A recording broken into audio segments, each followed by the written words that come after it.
लेकिन भी स्थानीय स्तर पर करते हैं, जिससे हम उत्पादकों को स्थानीय समुदायों का समर्थन करते हैं और जीवित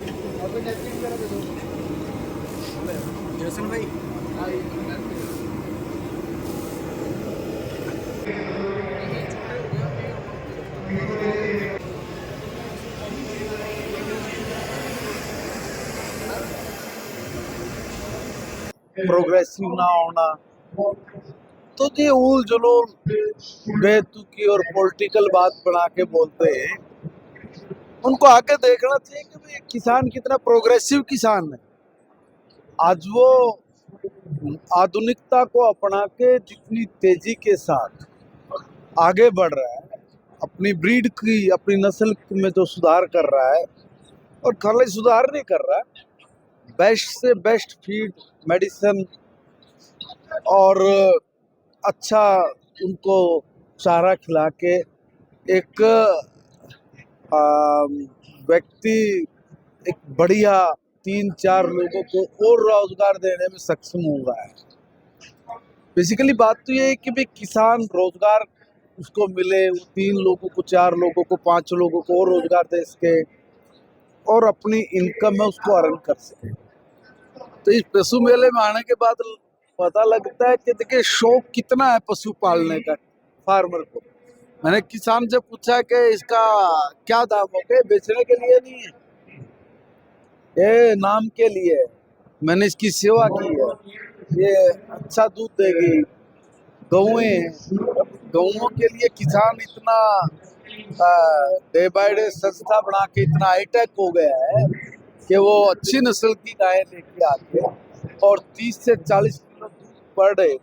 जिसकी कीमत कम से कम 40 रुपये केजी के हिसाब से वो नेस्ले वगैरह दूसरी जो कंपनियां हैं जो मिल्क प्रोडक्ट बनाती है उनको दे रहा है। तो मैंने पूछा कि भाई आपका खर्च क्या होगा, तो 3 से 3.5 रुपये पर केजी। एक पशु कितना चारा खाता है, बोले 30 से 35 केजी। 150-200 रुपये तक ये कहता है कि मेरा पर डे का विद लेबर खर्च है। और 40 किलो दूध अगर है तो आप हिसाब लगाइए, 40 गुणा 40 तो 1600। तो आप ये नहीं कह सकते अब कि भाई किसान कोई पुरानी परिपाटी से काम कर रहा है, नहीं, उसमें जागरूकता आ रही है। और ये जो जागरूकता आती है, जो किसान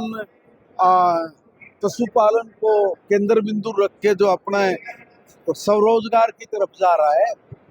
उसके लिए इन मेलों का बड़ा महत्व है। पहले कभी ये मेले लगते नहीं, तुमसे ध्यान है जब 2014 में पहली बार हमारी सरकार बनी तो पहले मेले तो लगते थे, गवर्नमेंट लगाती थी, मगर उसको किसान को आने जाने का किराया पकड़ा दिया, उसके लिए कोई टेंट की व्यवस्था नहीं, भोजन की व्यवस्था नहीं, कुछ नहीं, धक्के खाते थे, मगर किसान फिर भी आता था। पहली बार जब आदरणीय मनोहर लाल जी की सरकार बनी तो हमने सरकार बनते ही लार्ज स्केल पे मेलों का आयोजन किया, हर तरह की फैसिलिटी दी और किसानों को बहुत प्रोत्साहित किया। आज प्राइवेट सेक्टर के लोग भी किसानों को आगे बढ़ाने के लिए, किसानों की इनकम बढ़े, किसान अपने व्यापार को बेस्ट से बेस्ट तरीके से कर पाए, तो जो प्राइवेट आयोजन करने वाले लोग हैं उन्होंने भी किसानों को आधुनिक बनाने के लिए और अच्छी ब्रीड, अच्छी सिम्स, अच्छे